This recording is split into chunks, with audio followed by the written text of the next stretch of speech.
Helo, yn y fideo yma, byddai'n dangos i chi sut mae defnyddio Google Hangouts Meet mwyn creu ystafell fideo, mwyn cyfarfod gyda dosbarth mewn ysgol arall, dosbarth mewn wlad arall, neu arbenigwr mewn maes i siarad gyda'ch disgyblion.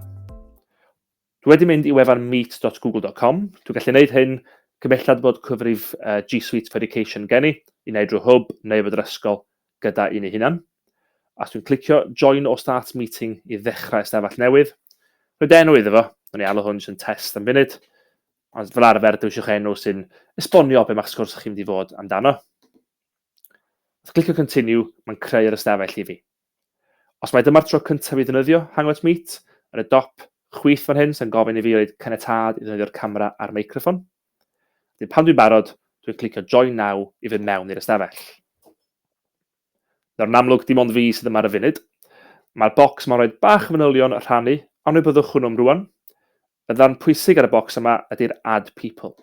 Os dwi'n clicio hwnnw, mi allai roed e-byst i mewn a mi eryth o e-bost at y pobl gyda dolen i ymuno gyda fi yn y sgwrs. Os dwi'n cael hwnnw, yr opsiwn arall gen i ydy dewis y ddolen yn y top fan hyn, copio hwnnw, a dwi'n rhoi mewn e-bost a rhannu hwnnw gyda'r bobl dwi eisiau i ymuno yn ystafell. Mae'n bosib i chi gael o leia 100 o bobl mewn yn y sgwrs. Di hynny'n digwydd yn aml, ond sicr mae'n haws chi mwy na jyst un neu ddau. Cwbl bethau ddangos yn y gwylod fan hyn. Os oes rhywun arall yn cyflwyno bod chi'n gwrando, wrth glicio hwn, ydych chi'n troi eich meicroffon i ffwrdd, ffôn lawr, neu troi eich camera ffwrdd, os ydych chi eisiau bod eich clywed chi ond ddim eich gweld chi.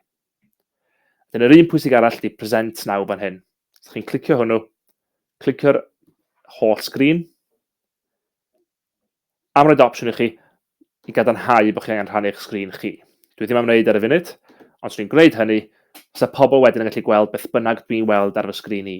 Os dwi'n adio tab newydd ac yn mynd i wefan hollol wahanol, os y pawb arall ar y aelod fideo yn gallu gweld y wefan dwi'n weld. Pan dwi wedi gorffan, dwi'n rhoid y ffôn i lawr wrth clicio Leave Call, ac ar ôl i pawb adael ystafell, bydd y ystafell yn cael lawr. Dyna chi sy'n defnyddio Hangouts Meet i gael ei galwad. Pob lwc.